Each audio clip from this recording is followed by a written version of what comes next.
This is Radio Taiwan International.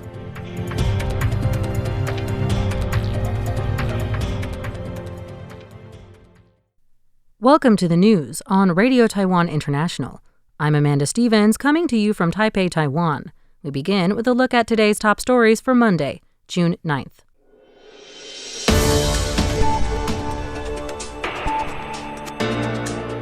Taiwan is building a non-red drone supply chain with foreign democracies. President Lai Ching-te backs a $410 billion bill to strengthen Taiwan's Coast Guard. And the Guatemalan First Lady tours Taipei's most notable cultural sites. But first, today's top story. Taiwan is prioritizing engagement in the global non-red drone supply chain as it ramps up cooperation with democratic partners on unmanned aerial vehicle UAV technology, according to the Foreign Ministry. Foreign Ministry spokesperson Xiao Guangwei said the ministry is working to connect industries and strengthen cooperation with like-minded countries to help build a safer and more resilient global supply chain for non-red drones. A Taiwanese delegation recently traveled to Japan to attend Japan Drone 2025, an international conference focusing on disaster response, manufacturing, and UAV innovation. In addition, National Security Council Secretary General Joseph Wu, who recently spoke at the German Marshall Fund of the United States' recent Taiwan Trilateral Forum in Germany, stated that European countries are seeking to expand cooperation with Taiwan in the fields of drones and AI.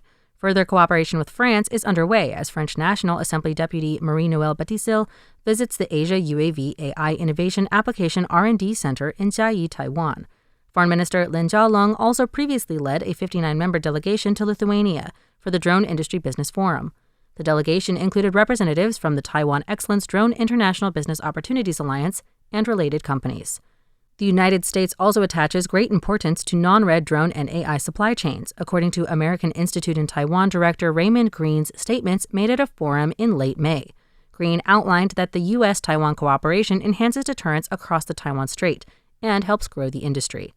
Taiwan's government has reiterated its commitment to expanding exchanges and matching business opportunities in the drone sector with fellow democracies. The initiative follows President Lai Ching-te's inauguration pledge to position Taiwan as the Asian hub of UAV supply chains for global democracies. President Lai Ching-te is backing a 410 billion NT dollar or $13.7 billion bill to strengthen Taiwan's Coast Guard. Taiwan is facing continuous gray zone intrusions from China, according to the president, who emphasized that it cannot rely on determination alone and must continue to invest resources. Lai made the statements on National Ocean Day this Sunday during his visit to Kaohsiung Port, where he personally oversaw the Coastal No. 12 exercise. Taking place at Piers No. 16 and 17, it featured three major military displays: maritime interception and capture, aerial repelling rescue, and a sea-air display. Lai emphasized Taiwan's island geography, noting that its surrounding ocean has shaped the culture and lifestyle of its people. In addition to deeply cultivating ocean awareness, he advocated for a 410 billion NT dollar or $13.7 billion special budget that would allow for the Coast Guard's more comprehensive protection of Taiwan. He stated that he hopes the legislature will support the cabinet's bill regardless of party affiliation.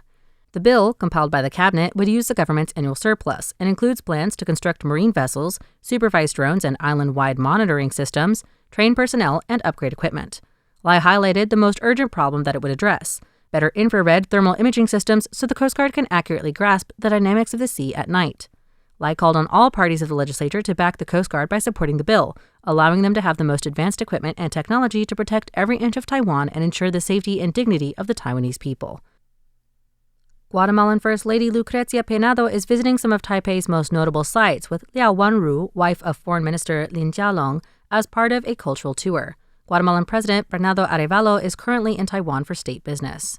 Lin said that the itinerary includes Dihua Old Street, Longshan Temple, the National Palace Museum, the Museum of World Religions, the Zuming Museum, and the Dharma Drum Mountain World Buddhist Education Park. He noted that showing Taiwan's beauty, culture, hospitality, and warmth will strengthen the bond between allies. National Palace Museum Director Xiao Zonghuang mentioned that 30 years ago, the Guatemalan National History Museum had lent several precious Mayan artifacts to Taiwan for exhibition and hoped that the two sides could cooperate again. Arévalo responded happily on the spot, saying he looks forward to promoting this meaningful cultural exchange. Lin emphasized that he hopes every foreign guest can experience Taiwanese people and customs firsthand and bring the beauty of this country back to their homes to advocate for Taiwan. Taiwan's brain drain problem is now affecting emergency physicians, with up to 120 of Taiwan's emergency medical physicians estimated to leave this year alone. In response, the health ministry has increased emergency payments beginning this June and is taking measures to avoid emergency room congestion in the future. Critical and emergency care manpower shortages have been on the rise across Taiwan, especially with an increase in domestic COVID-19 cases. According to the Taiwan Society of Emergency Medicine Statistics, 120 emergency physicians are expected to leave by the end of the year, with 66 having already left, which has stoked fears that emergency room congestion will once again become a serious problem. Speaking to the situation, Health Minister Dr. Chiu Tai-yuan said that in terms of personnel flow, the loss of emergency staff is not equally distributed across the island, citing a hospital in Taipei where only one emergency care physician retired this year. Nonetheless, he said that his ministry is paying attention to the issue and has already implemented measures to address it, including increasing related payments, along with continuing to advocate for a tiered medical care system.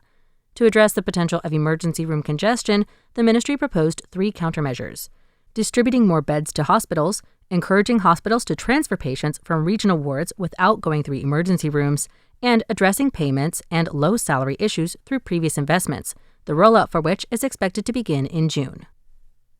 Internationally acclaimed naturalist and conservationist Dr. Jane Goodall is visiting Taiwan for the first time in 7 years. Although she was named the recipient of the 2020 Tang Prize in Sustainable Development, pandemic restrictions prevented her from accepting the award in person. Now she is in Taiwan to deliver a public lecture and announce a new partnership with the Delta Electronics Foundation. Dr. Goodall has teamed up with the Delta Electronics Foundation and the National Museum of Marine Science and Technology to champion coral restoration education. As part of the initiative, the science picture book, Saving Our Coral Reefs, will be incorporated into the Roots and Shoots program, spreading awareness about coral conservation and marine ecology. This Sunday, Goodall emphasized that Roots and Shoots, a global youth-led program focused on environmental, animal welfare, and humanitarian issues, remains her greatest source of hope in today's uncertain world. The program, active in Taiwan and across the globe, encourages young people to take action by selecting 3 projects, one each for the environment, animals, and society. She says that when young people are empowered, nothing can stop them. Reconstruction efforts around Monga Park have triggered controversy around the forced resettlement of homeless people, driving civil advocacy groups to demand that the government enact a homeless protection law quickly. Taipei's Monga Park, located in the Wanhua district, is soon to be renovated. The park itself is well known not only as a gathering place for visitors to Longshan Temple, but also as a place for homeless people to stay. The new project would force these people to relocate without offering any support network or suggestions for where they should go, in what one advocate called the largest social exclusion event in Taipei City's history.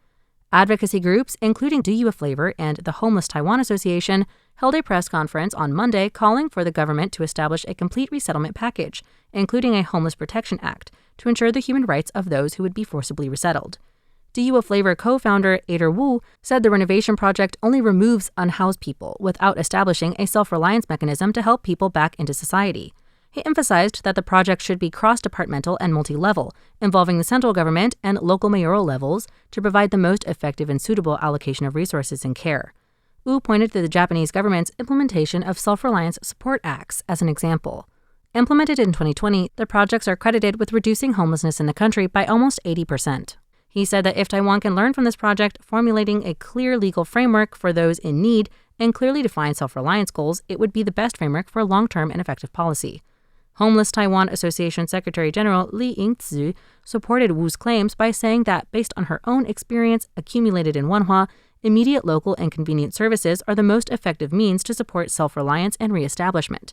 She also called on the central government to use this renovation as an opportunity to address institutional shortcomings and establish a national mechanism with clear goals and interdepartmental collaboration to support the homeless with real policy.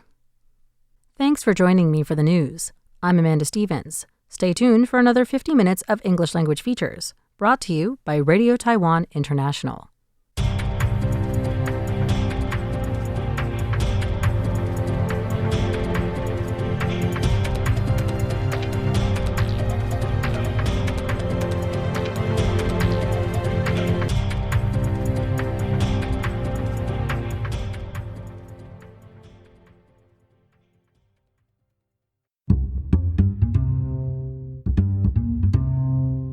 Catch the latest RTI news, programs, previews, and more on our website, en.rti.org.tw.